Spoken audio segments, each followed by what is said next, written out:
Welcome to one more edition of Politics Done Right. I'm here with Angie. Angie, how are you doing this morning? I'm great. How are you? Angie, I am doing great. There's a thing that came up in my feed. You wrote a very long Facebook post that I think actually belong on a blog post or an article on the New York Times or one of those things. I think it was actually that good that it belonged there because stories is what people want to hear. And I think stories is what can convince people. So let's start a little bit by telling me a little bit about yourself. Well, I'm just an attorney turned recruiter. Gave up the attorney life about a decade ago and enjoy doing recruiting instead of lawyering. But I still feel like I'm drawn to topics like the one that I wrote about on my Facebook page. And when I want to try to impact people, I have a certain style that I take so that hopefully people read it without getting turned off by the first few sentences where people tend to point fingers or classify people in certain ways just because of who they voted for, who they plan on voting for. And I think like you, if there's a story out there that can connect with people on a human level, they're more likely to read it, maybe change their mind, or at least be more open to different ideas. I love how you started as far as judging, right? I mean, the truth of the matter is, in the past, I was very judgmental. And later on, instead of being judgmental, I started trying to figure out why is it that people get to the places where they are. And I found out that when you start doing that, you're able to connect quite a bit better. I mean, it's not a matter of everybody agreeing on things or whatever, but when it comes to certain issues, there are certain types of absolutes. And what I loved about your story is that, to put it bluntly, your story is an absolute. Your story is life or death. Your story is sickness or health. Your story is economic well-being, all in one box, all in one thread. So why don't you tell me a little bit about the story that you wrote? Sure. So as you can see, I've got these two nice big red whatever on my face right now. I have skin cancer. It's not the kind that kills you yet, knock on wood, but I was a sun worshiper as a child, and I'm very fair skinned with green eyes and had a lot of sunburns. And as soon as I graduated law school and got a real job and got real insurance, I went to see a real dermatologist, and she pulled the entire practice in to stare at me because I was the youngest person at 27 that she had seen that had so many skin cancer lesions. And so since that time, I've been very careful in the sun. I stay out of it, but it doesn't take away from the fact that the damage has been done, and the spots that pop up on my face and shoulders and wherever else are going to keep popping up, and I have to have continual treatment.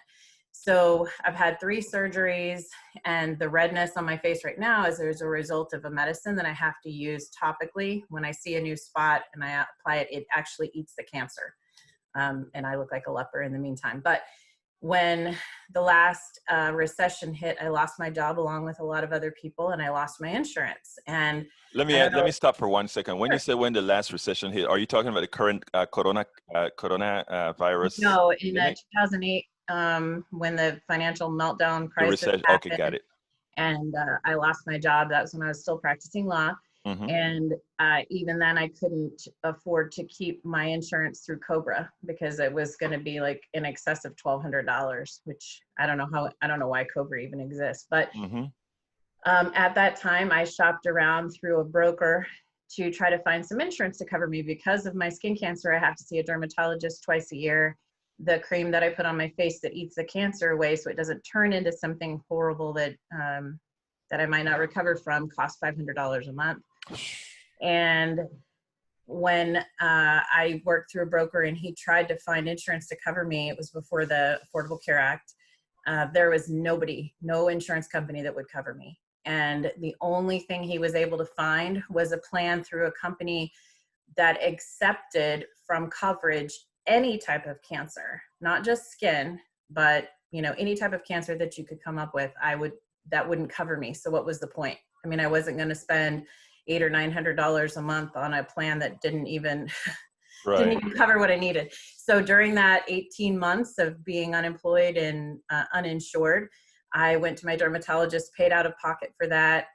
And she would save back samples that she got from her pharma reps of that medicine so that I could continue to treat the spots that I did have. And I just prayed I wouldn't need surgery during that time because I didn't know how I would be able to cover it without insurance. That is a shame. The richest country in the world, when they talk about, oh yeah, we have the best healthcare in the world, it's true. It's just that the best healthcare for whoever can afford it, right? Mm-hmm. And the problem is that we have an issue with that. So um, I think then it is safe to assume that you were before Medicare for All, you were a supporter of the Affordable Care Act. I was, and I grew up military. My dad was a career Army JAG officer. We moved around every 3 years for 23 years that he served. And we never had to pay for healthcare. It was just provided to us. And when I got out of my parents' house and had to pay for medicine, I didn't even know what that was about. We went to doctors when we needed them. We had surgeries that were paid for. I mean, I know my dad paid for them because it came out of his. Let me interrupt a little bit there. Because Sure. there's a certain mindset in this country. When you say things like my healthcare was paid for or whatever, the first thing they want to say is you want free stuff, which isn't the case at all. I mean, and in a lot of ways, the way we express things, you said my Medicare, my medical was paid for, my medicine was paid for, and I don't even know. It was a shock when you got out. There are two things there. One, your father was military. Your father was serving the country. Your father could have been called out at any time to go ahead and work for us in the name of democracy, if you will. So He did go to Vietnam. there you go. So my thing is a lot of things that occur right now. It's in the way we claim it, right? No, your care while you were a kid under your parents' domain was not free. Your parents were working for it. Your parents also, I imagine, just like most parents, had to pay some sort of insurance in some form. But the truth of the matter is, as a society, I think we all pay for this. That person who works at Burger King without insurance, even they are paying for the insurance of those who are lucky to have it because of the taxes they pay. And I mean, it's a whole circular thing that people have failed to understand.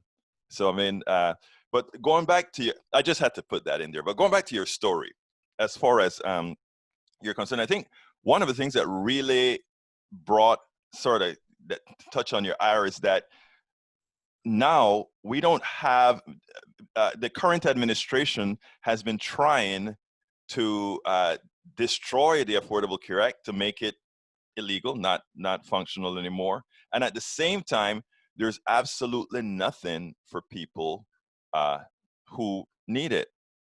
So tell me a little bit what do you think about that? Well, what happened to me when I got laid off during the last big recession, insurance companies were free to not cover me because of my pre-existing condition, my skin cancer. But that's exactly why I need healthcare. And the pre-existing condition prohibition against discrimination by insurance companies is something that has almost unanimous support in our country. I don't think that if you polled anybody, unless they work for an insurance company or the CEO of an insurance company, I think everyone supports that. And the current administration has said so many times, you could probably run a clip of all the different times that the president has said, I will protect your pre-existing condition.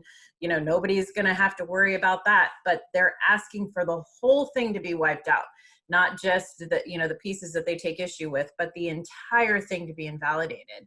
And they've had 10 years since the ACA was passed to come up with something else, anything else, because we've had all these promises of beautiful plans, affordable plans, plans with great choices, a plan that you can live with, something that's not evil like the ACA for whatever reason. And there's nothing, not one plan has been advanced. There's nothing waiting in the wings.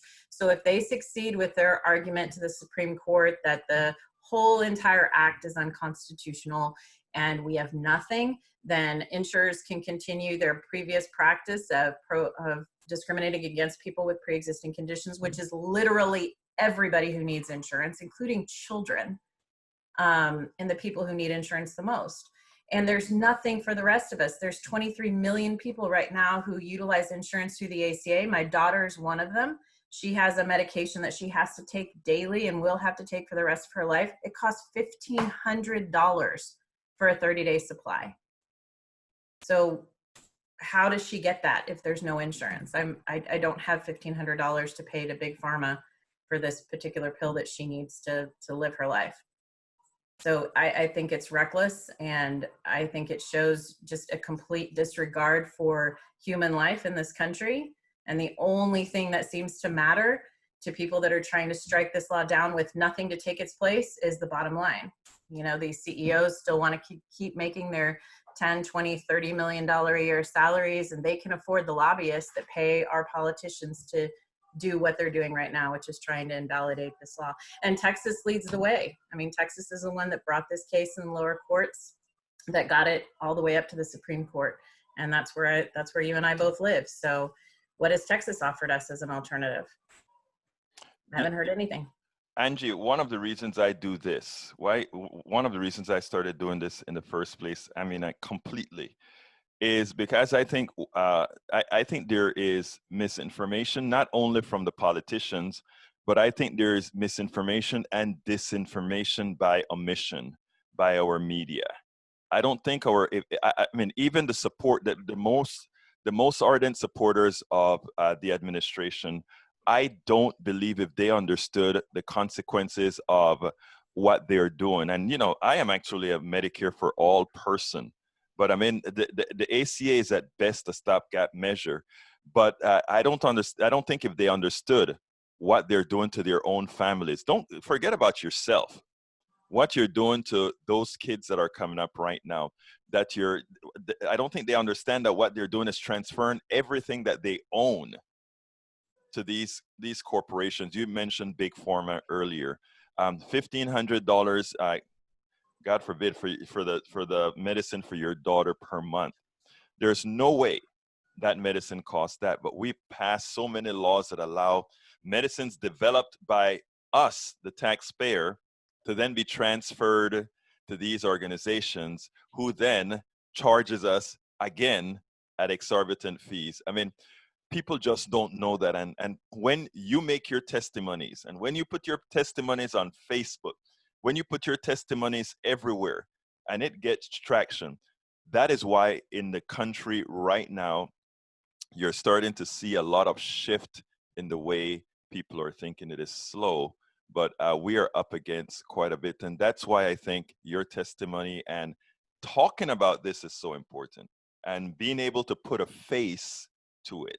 Because when people see these things in the abstract, in a newspaper article or whatever, they don't actually see that what's happening. I mean, I am so happy that you came on with your face that shows a couple of legions, you know, that this is real stuff.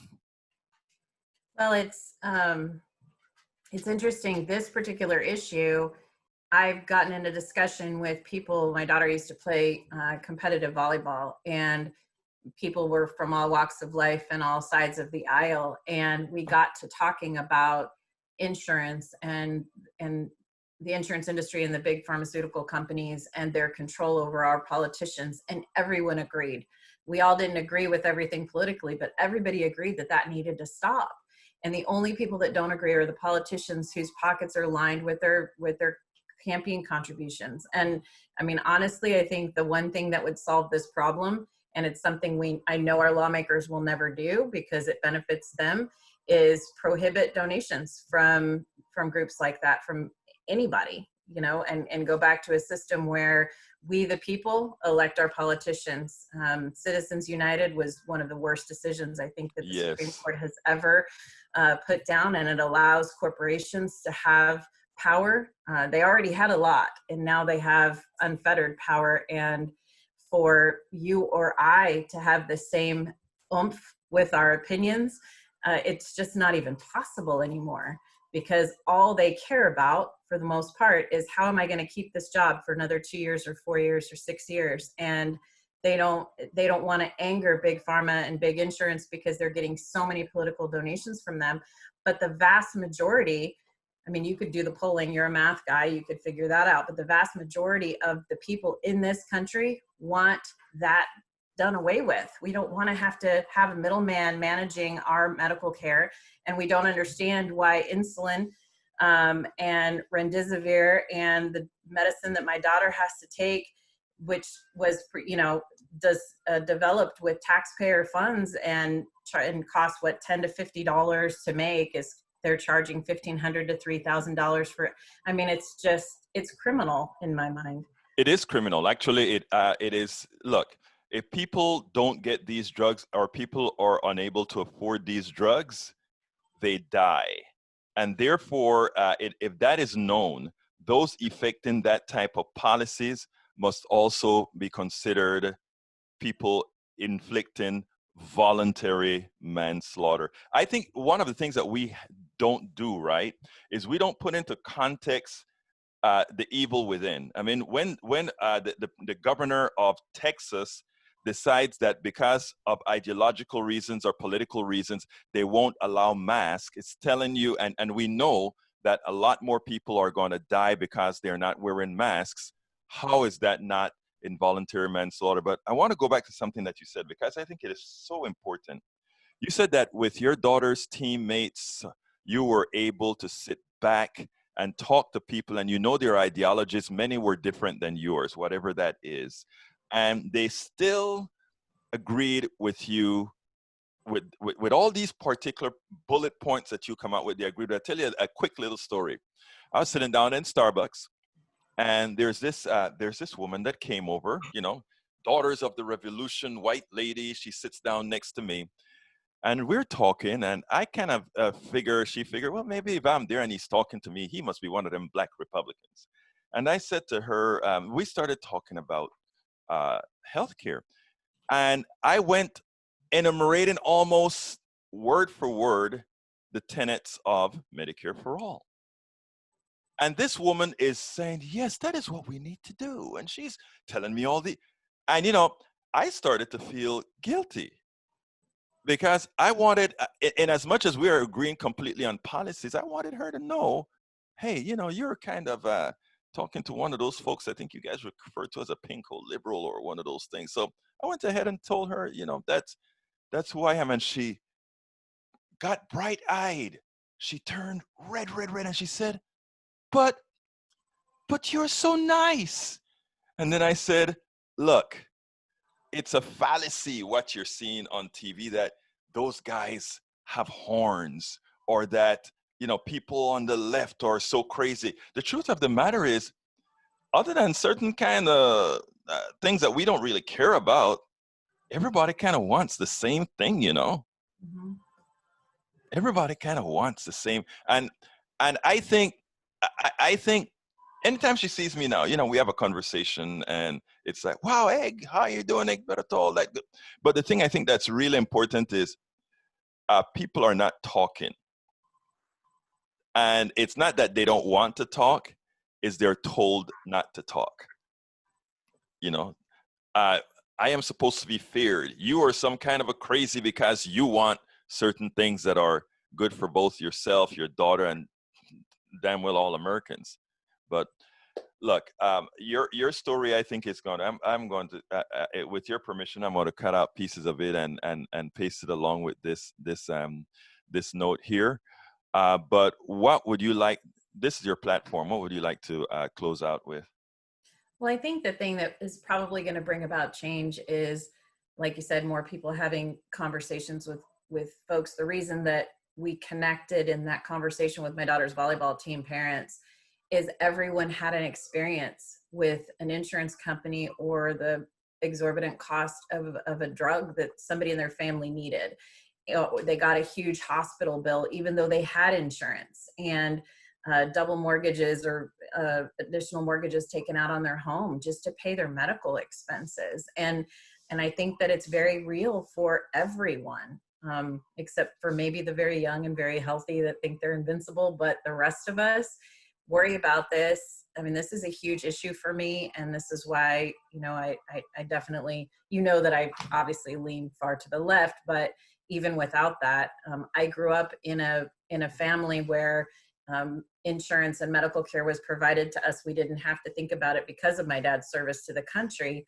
And as I understand it, Congress has a similar plan that's paid for by our tax dollars. Just like, you know, my dad in his service to the country, he gave up the opportunity to work in private practice and make a significantly higher salary than he did while working he retired as lieutenant colonel. And I think his ending salary in the military was probably about what I got starting out coming out of law school.